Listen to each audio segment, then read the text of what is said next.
আমার বাসায় এইরকম হুমকি দেওয়া হয়েছে যে যদি আমাকে পায় আমাকে নাকি ওনারা ডাইরেক্ট শুট করবে, আমাকে মেরে ফেলবে। তো এইরকম কথাবার্তা বলতেছে। আসলে আমি এই ভয়ে আমি আমার বাসায় যেতে পারতাছি না।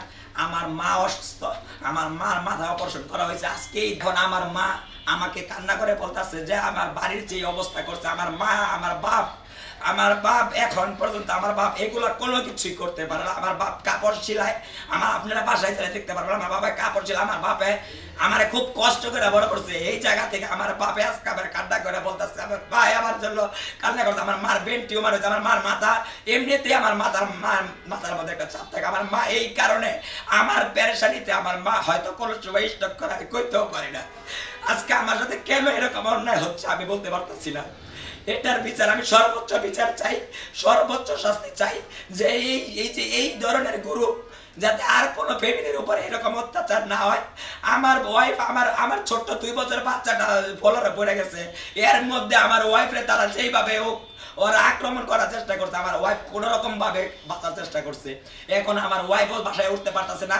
ওরা দলবদ্ধভাবে এই মোড়ে ওই মোড়ে আমার বাসার সামনে মোটামুটি এখনো ওরা দাও সেঞ্চুরি এগুলা নিয়ে উপস্থিত। আর ওদের যে ওরা একটা অফিস বানাইছে এটা নাকি বিএনপির অফিস বলে ওরা বলে, কিন্তু আপনারা এখন ওই জায়গায় যদি আপনারা প্রশাসন নিয়ে যাইতে পারেন, ওই অফিসের ভিতরে কি পরিমাণ অস্ত্র ওরা রাখা হয়েছে যে আমাদেরকে হামলা করার জন্য, আমাকে মারার জন্য, এলাকাবাসীরা মারার জন্য ওরা কি পরিমাণ অস্ত্র আপনারা নিজে যাইলে এখন ইনস্ট্যান্ট দেখতে পারবেন।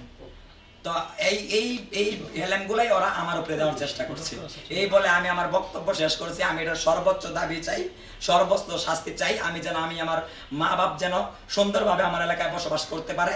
তো এটাই আমি সাধারণ জনগণের কাছে চাই। থানায় যখন আমার ওয়াইফরা অভিযোগ করতে যায়, এর কিছুক্ষণ পরেই আমার বাসার ভিতরে এত পরিমাণ অত্যাচার করা হয়েছে। আমার বাসার মেন গেট ভেঙে এবং কি আমার রুমের যে গেট ছিল এই গেটটা ভেঙে তারা একেবারে আমার ভিতরে আমার যত জিনিসপাতি ছিল, আমার মোটামুটি আমার মার গহনা ছিল, আমার বোর বিয়ের গহনা ছিল, আমার বাসায় 1 লাখ টাকার মতো ক্যাশ ছিল, ওগুলা সব নিয়ে গেছে।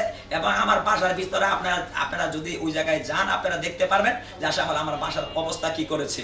এখন থেকে আজকে থেকে এই যে আমরা এই পর্যন্ত ঘুরতেছি, আমার ওয়াইফরা দেওয়ার জন্য থানায় কমপ্লেন দেওয়ার জন্য মোটামুটি অনেকজন যাচ্ছে, যারাই যায় তাদেরকে থানার সামনে মোটামুটি 20-25 জন লোক ওই জায়গায় উপস্থিত আছে থেকেই ওনারা কাউকে ওই জায়গায় ঢুকতে দেয় না, হুমকির ডর দেখায়। আমার বাসার সামনে এখন অবস্থান করতেছে এই গ্রুপ।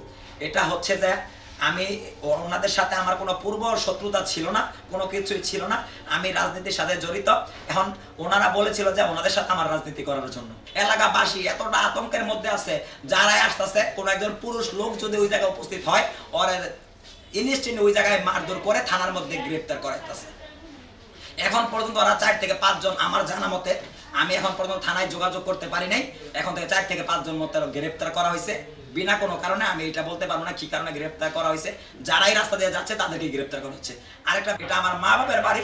আমার মা বাপ সম্পত্তি বিক্রি করে, গ্রামের সম্পত্তি বিক্রি করে এই জায়গায় বাড়ি কিনছে। আমার মা বাবা কষ্ট করে, আমার বাবা কি করে না করে আপনার এলাকার মানুষজনদের কাছ থেকে আপনারা ইনফরমেশন নিতে পারবেন। যে আমি যদি এটার মধ্যে জড়িত থাকি, আমি যদি এটার মধ্যে সম্পৃক্ততা আমার কোনো কিছু থাকে, তাহলে এই সাধারণ জনগণ এইটার বিচার করবে, আমি এটা মাথা পেতে নিব।